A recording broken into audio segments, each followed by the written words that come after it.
Malayalam horror സീരീസിൻ്റെ എല്ലാ പ്രേക്ഷകർക്കും ഞങ്ങളുടെ വിനീതമായ നമസ്കാരം. പ്രിയ സുഹൃത്തുക്കളെ, ആദ്യമായി തന്നെ ഞങ്ങളുടെ ഒരു അപേക്ഷയാണ്. ഞങ്ങളുടെ ചാനൽ ഇതുവരെയും സബ്സ്ക്രൈബ് ചെയ്യാത്തവർ ദയവേത് ഞങ്ങളുടെ ചാനൽ സബ്സ്ക്രൈബ് ചെയ്യുക. ഞങ്ങൾ അപ്ലോഡ് ചെയ്യുന്ന ഓരോ അനുഭവങ്ങളും നിങ്ങളിലേക്ക് എത്തുവാൻ അത് ഞങ്ങളെ കൂടുതൽ സഹായിക്കുന്നു. അതുപോലെ തന്നെ നിങ്ങളുടെ സപ്പോർട്ടാണ് ഞങ്ങളുടെ ഈ ചാനലിൻ്റെ പ്രചോദനം. നമുക്ക് അനുഭവത്തിലേക്ക് പോകാം. ഇന്നത്തെ അനുഭവം പങ്കുവച്ചിരിക്കുന്നത് രാകേഷ്. എൻ്റെ പേര് രാകേഷ്. എനിക്ക് 27 വയസ്സാണ്. വയനാട്ടിലെ സുൽത്താൻ ബത്തേരിക്കടുത്താണ് എൻ്റെ വീട്. എങ്കിലും ഞാൻ ഈ സംഭവം നടക്കുന്ന കാലയളവിൽ താമസിക്കുന്നത് ചെന്നൈയിലെ കോടമ്പക്കം എന്നുള്ള സ്ഥലത്താണ്. അവിടെ ഒരു ഹോട്ടലിൻ്റെ റിസപ്ഷനിസ്റ്റാണ് ഞാൻ ജോലി ചെയ്തിട്ടിരുന്നത്. 2017 ഡിസംബർ മാസമാണ് ഈ സംഭവം നടക്കുന്നത്. ഞാൻ ഇന്നും ആ അനുഭവം ഓർക്കുന്നു. കാരണം എൻ്റെ യുക്തിയെയും മനസ്സിനെയും ഒരേപോലെ ഭയത്തിലാഴ്ത്തിയ ഒരനുഭവമായിരുന്നു അത്. എനിക്കറിയില്ലായിരുന്നു അയാളുടെ ഉദ്ദേശം എന്തായിരുന്നുവെന്ന്. അയാൾ എത്ര നേരം അവിടെ ഉണ്ടായിരുന്നു എന്നും എനിക്കറിയില്ല. അയാൾ എപ്പോഴാണ് അവിടെ നിന്ന് പോയതെന്നും എനിക്കറിയില്ല. ഞാൻ ജോലി ചെയ്തിരുന്നത് ഒരു ചെറിയ ഹോട്ടലിലായിരുന്നു. മൊത്തത്തിൽ 20-25 റൂം മാത്രമാണ് ആ ഹോട്ടലിലുള്ളത്. അതുപോലെ തന്നെ അത്ര തിരക്കുള്ളൊരു സ്ഥലവുമായിരുന്നില്ല അവിടെ. വാരാന്ത്യത്തിൽ പോലും 8-10 റൂം മാത്രമായിരിക്കും അവിടെ സാധാരണ ബുക്കിംഗായിട്ട് പോകാറുള്ളത്. എൻ്റെ ഷിഫ്റ്റ് വരുന്നത് വൈകുന്നേരം 7 മുതൽ രാവിലെ 6 മണി വരെയാണ്. സാധാരണമായി ആ സമയം വരെ ഒച്ചയും ബഹളവും ഇല്ലാത്ത വളരെ ശാന്തവും സമാധാനമുള്ളൊരു സമയമാണ്. എനിക്കത് വളരെ ഇഷ്ടവുമായിരുന്നു. മിക്കവാറും സമയങ്ങളിൽ ഞാൻ അവിടെ ലോബിയിലിരുന്ന് എന്തെങ്കിലും കണക്കുകളൊക്കെ നോക്കും, CCTV ക്യാമറ നോക്കും, അല്ലെങ്കിൽ ഒരു പണിയുമില്ലെങ്കിൽ ഇരുന്ന് യൂട്യൂബിൽ വീഡിയോസ് കാണും. അതായിരുന്നു എൻ്റെ ഒരു നോർമലായിട്ടുള്ള രീതി. കൂടുതൽ സമയം ലോബിയിൽ തന്നെ ആയിരിക്കും എൻ്റെ വർക്കുകൾ നടക്കുന്നത്. ലോബി എന്ന് പറയുമ്പോൾ അതും അത്ര വലുതൊന്നുമായിരുന്നില്ല. ഒരു ടേബിൾ, കമ്പ്യൂട്ടർ, പിന്നെ 2 സോഫ, പിന്നെ ഒരു CCTV കണക്ട് ചെയ്തിട്ടുള്ള TV. ഇതുകൂടാതെ സോഫയ്ക്ക് എതിർവശമായിട്ട് ഗസ്റ്റുകൾ വെയിറ്റ് ചെയ്യേണ്ടി വന്നു കഴിഞ്ഞാൽ അവർക്ക് കാണുവാനായിട്ടൊരു കേബിൾ TVയും. ഇത്രയുമാണ് ലോബി എന്ന് പറയുന്നത്. ഇതുകൂടാതെ ലോബിയോട് ചേർന്ന് ഒരു റൂമും ഉണ്ട്.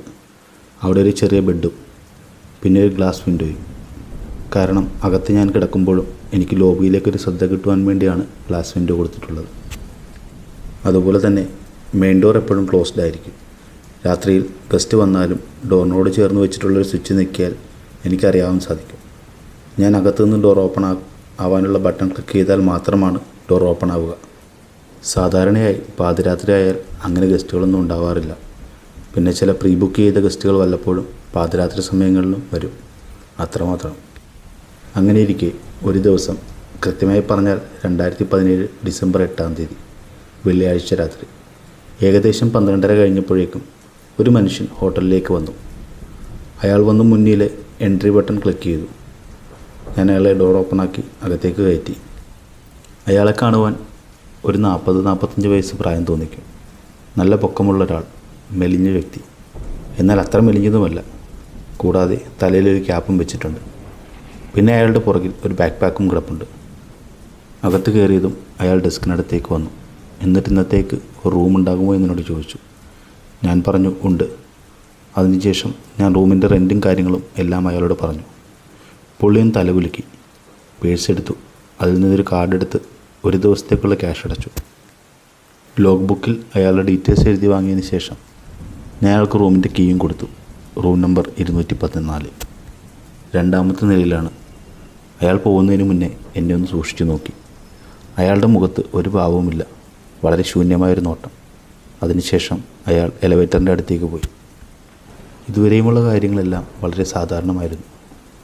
ഭയപ്പെടാനുള്ളതായി എനിക്കൊന്നും തോന്നിയില്ല. അയാൾ പോയതിന് ശേഷം അയാൾ റൂമിലേക്ക് എത്തുന്നതുവരെയുള്ള കാര്യങ്ങൾ ഞാൻ നിരീക്ഷിച്ചു. അതിനുശേഷം അയാളുടെ ഡീറ്റെയിൽസ് സോഫ്റ്റ്വെയറിൽ ആഡ് ചെയ്തു. അതിനുശേഷം ഞാൻ അവിടെ ഇരുന്നു യൂട്യൂബിൽ വീഡിയോസ് കണ്ടു. എന്നാൽ കുറച്ച് നേരത്തിന് ശേഷം, ഏകദേശം രാത്രി ഒരു 1:30 കഴിഞ്ഞപ്പോഴത്തേക്കും അയാൾ താഴേക്ക് ഇറങ്ങി വന്നു. പക്ഷേ അയാൾ ഡെസ്കിൻ്റെ അങ്ങോട്ടല്ല വന്നത്. അയാൾ ലോബിയിലേക്ക് വന്നു. അവിടെ കിടന്നിരുന്ന സോഫയിലിരുന്നു. ഇതും എനിക്ക് വലിയ പുതുമയുള്ള കാര്യമൊന്നും ആയിരുന്നില്ല. കാരണം ചില ഗസ്റ്റുകൾ ഇങ്ങനെ രാത്രിയിൽ ഉറക്കം കിട്ടാതെ വരുമ്പോൾ ലോബിയിൽ വന്നിരിക്കുന്നത് പതിവായിരുന്നു. പക്ഷേ കുറച്ച് നേരത്തിന് ശേഷം എനിക്കെന്തോ ഒരു അസ്വസ്ഥത തോന്നി തുടങ്ങി. കാരണം പുള്ളി ഒന്നും ചെയ്യാതെ അവിടെ ഇരിക്കുകയാണ്. ഫോൺ നോക്കുന്നില്ല, ഒന്നും സംസാരിക്കുന്നില്ല, അനങ്ങുന്ന പോലുമില്ല. ചുമ്മാ അവിടെ മുന്നോട്ട് നോക്കി മുന്നിലുള്ള TV നോക്കിക്കൊണ്ടിരിക്കുന്നു. TV ഓണായിരുന്നില്ല, വെറുതെ നോക്കുന്നു മാത്രം. എൻ്റെ മനസ്സിന് വല്ലാത്തൊരു അസ്വസ്ഥത തോന്നിയതിനാൽ ഞാൻ കുറച്ച് നേരത്തിന് ശേഷം കുറച്ച് വെള്ളം കുടിക്കാമെന്ന് കരുതി അയാളുടെ മുന്നിലൂടെ അവിടെ മൂലയിലായി വെച്ചിട്ടുള്ള വാട്ടർ പ്യൂരിഫയറിൻ്റെ അടുത്തേക്ക് പോയി. ഞാൻ അയാളെ കടക്കുമ്പോൾ അയാൾ തല തിരിച്ചെന്നെ നോക്കുന്നത് പോലെ എനിക്ക് തോന്നി. പക്ഷേ ഞാൻ അയാളെ നോക്കിയില്ല. വെള്ളം കുടിച്ചു തിരിച്ച് ലോബിയിലേക്ക് ഡെസ്കിൻ്റെ അടുത്തേക്ക് നടക്കുമ്പോഴും എനിക്കതേ തോന്നൽ തന്നെ തോന്നി. ഞാൻ ഡെസ്കിലെത്തുന്നവരെ അയാൾ എന്നെ നോക്കിക്കൊണ്ടിരിക്കുന്നത് പോലെ. കുറച്ചധികം നേരമായിട്ട് ഒന്നും ചെയ്യാതെ അയാളെ മാത്രം ശ്രദ്ധിച്ചുകൊണ്ടിരുന്നപ്പോൾ എനിക്കൊരു ബോറടി തോന്നി. അങ്ങനെയാണ് ഞാൻ അന്നത്തെ റിസർവേഷൻ ഒന്ന് നോക്കാം എന്ന് കരുതിയത്. പക്ഷേ അത് നോക്കുമ്പോഴാണ് ഞാൻ ശരിക്കും ഞെട്ടിയത്. കാരണം റിസർവ്ഡ് റൂംസിൽ 214 എന്ന റൂം വേക്കൻ്റായി കാണിക്കുന്നു. ഞാൻ അത്ഭുതത്തോടെ വിചാരിച്ചു, ഇതെങ്ങനെ സംഭവിക്കാനാണ്?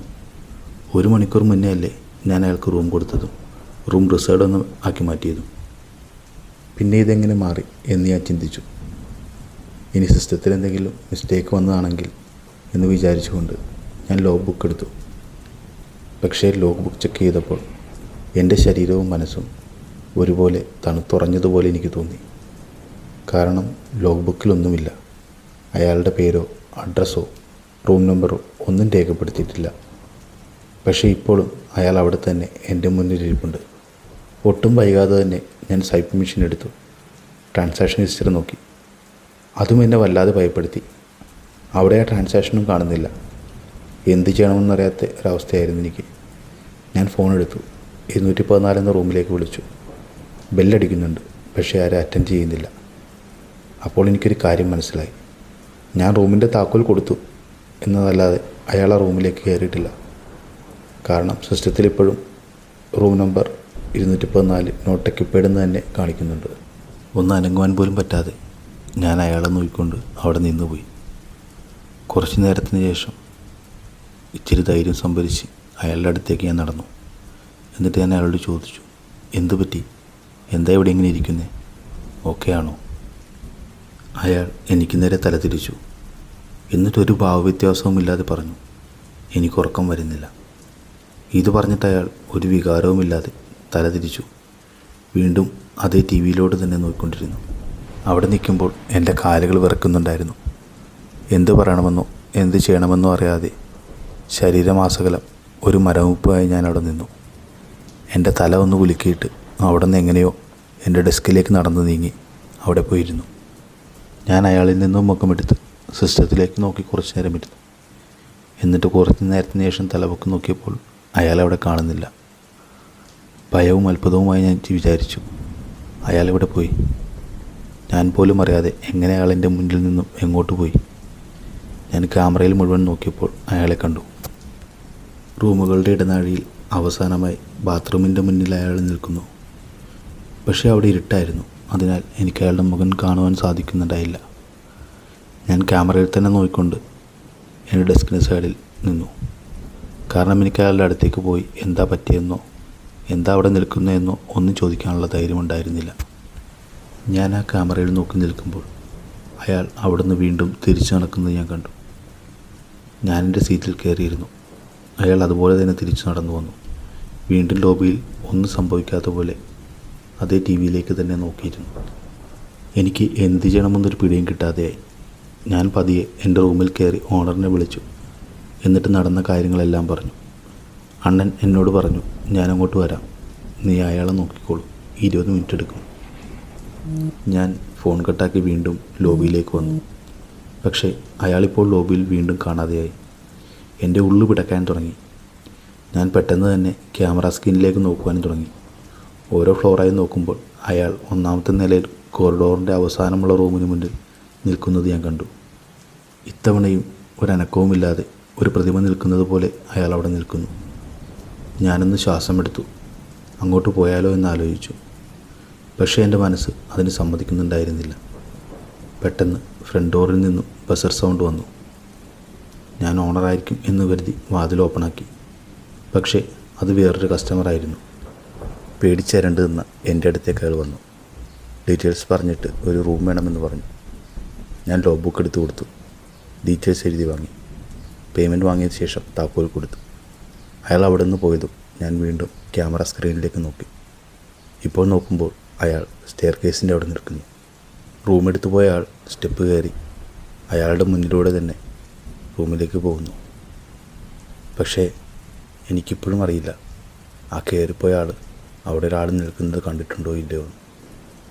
അയാൾ അവിടെ തന്നെ നിന്നുകൊണ്ട് ആ കയറിപ്പോകുന്ന മനുഷ്യൻ്റെ ഓരോ ചലനങ്ങളും നോക്കി നിൽക്കുന്നു. എന്തോ അയാളെ പഠിക്കുന്നത് പോലെ. എനിക്ക് വീണ്ടും ഭയം കൂടി. അയാൾ ആ മനുഷ്യനെ ഉപദ്രവിക്കുമോ എന്നൊരു തോന്നൽ. ഞാൻ വീണ്ടും ഫോണെടുത്തു റൂമിൽ കയറി അണ്ണനെ വിളിച്ചു. അപ്പോൾ അണ്ണൻ പറഞ്ഞു, ഞാൻ വന്നുകൊണ്ടിരിക്കുകയാണ്. ഞാൻ പുറത്തു വന്നതും അയാൾ ലോബിയിൽ തന്നെ ഇരിക്കുന്നു. പക്ഷേ ഇത്തവണ അയാളുടെ മുഖഭാവം മാറിയിരിക്കുന്നു. ദേഷ്യത്തോടെ അയാൾ അവിടെ തന്നെ വന്നിരുന്നു. ഞാനെൻ്റെ സീറ്റിൽ തന്നെ ഇരുന്നുകൊണ്ട് ഒന്നും മിണ്ടാതെ അയാളെ തന്നെ ശ്രദ്ധിച്ചിരുന്നു. ഏകദേശം ഒരു 5 മിനിറ്റ് കഴിഞ്ഞതും അയാൾ എൻ്റെ സീറ്റിനടുത്തേക്ക് വന്നു. എൻ്റെ നെഞ്ചിടിക്കുന്ന ശബ്ദം എനിക്ക് തന്നെ കേൾക്കാൻ പറ്റുമായിരുന്നു. അയാൾ എൻ്റെ ഡെസ്കിലേക്ക് ചാരിക്കിടന്നുകൊണ്ട് ഒരു അടഞ്ഞ ശബ്ദത്തിൽ ചോദിച്ചു, ഇവിടെ എന്തെങ്കിലും കഴിക്കാനുണ്ടോ? ഞാനെങ്ങനെയോ എൻ്റെ മറഞ്ഞുപോയ ശബ്ദം വീണ്ടെടുത്തുകൊണ്ട് അയാളോട് പറഞ്ഞു, ഈ സമയമൊന്നും കിട്ടില്ല എന്ന്. അയാൾ വല്ലാത്തൊരു തരം ചിരിയുമായി എന്നിൽ നിന്ന് കണ്ണു മാറ്റി. എന്നിട്ട് തിരിഞ്ഞ് നേരെ കോറിഡോറിൻ്റെ അങ്ങോട്ട് നടന്നു. എനിക്ക് വേറൊന്നും സംസാരിക്കുവാനായി എൻ്റെ ശബ്ദം പുറത്തു വരുന്നുണ്ടായിരുന്നില്ല. നിമിഷങ്ങൾക്കപ്പുറം ഞാൻ ക്യാമറ സ്ക്രീനിൽ നോക്കുമ്പോൾ അയാൾ ഫസ്റ്റ് ഫ്ലോറിൽ കുറച്ച് മുന്നേ കയറിപ്പോയ മനുഷ്യൻ്റെ റൂമിന് മുന്നിലായി നിൽക്കുന്നു. എൻ്റെ ഹൃദയം അസാധാരണമായി ഇടിച്ചുകൊണ്ടേയിരുന്നു. കാരണം ഞാൻ ഓരോ പ്രാവശ്യം നോക്കുമ്പോഴും അയാൾ ഓരോ സ്ഥലങ്ങളിലാണ് കാണുന്നത്. അവിടെ നിന്നുകൊണ്ട് അയാളെ ക്യാമറ സ്ക്രീനിൽ നോക്കുമ്പോൾ വീണ്ടും ഡോറിൻ്റെ ബസറടിച്ചു. ഞാൻ ഡോർ തുറന്നു. അണ്ണനകത്തേക്ക് കയറി. എന്നോട് ചോദിച്ചു, എന്താ പറ്റിയത്, ആളെവിടെയെന്ന്. ഞാൻ വീണ്ടും ക്യാമറയിലേക്ക് നോക്കി.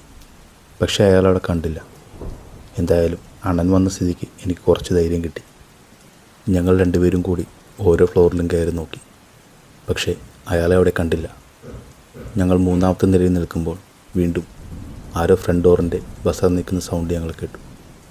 ഞങ്ങൾ പെട്ടെന്ന് തന്നെ എലിവേറ്റർ കയറി താഴെ എത്തി. പക്ഷേ മുന്നിൽ ആരും ഉണ്ടായിരുന്നില്ല. എൻ്റെ പേടിയും പരിഭ്രാന്തിയും എല്ലാം കണ്ടപ്പോൾ ഒരു ദീർഘനിശ്വാസം എടുത്ത് അണ്ണൻ എന്നോട് പറയാൻ തുടങ്ങി. ഏകദേശം 10 വർഷങ്ങൾക്ക് മുന്നെയാണ് അണ്ണൻ ഈ ഹോട്ടൽ വാങ്ങുന്നത്. അത് വാങ്ങാനുണ്ടായ സാഹചര്യം അന്ന് ഈ ഹോട്ടൽ വിൽക്കുന്ന വിലയായിരുന്നു. ഏകദേശം ചെന്നൈ സിറ്റിയുടെ നടുവിൽ തന്നെയായിരുന്നു കോടമ്പക്കം. പക്ഷേ ഹോട്ടലിലുണ്ടായിരുന്ന ചില പ്രശ്നങ്ങൾ കാരണം അണ്ണന് കുറഞ്ഞ വിലയിൽ തന്നെ ഈ ഹോട്ടൽ സ്വന്തമാക്കാൻ സാധിച്ചു എന്ന് പറഞ്ഞു. ഞാൻ ചോദിച്ചു, എന്ത് പ്രശ്നം?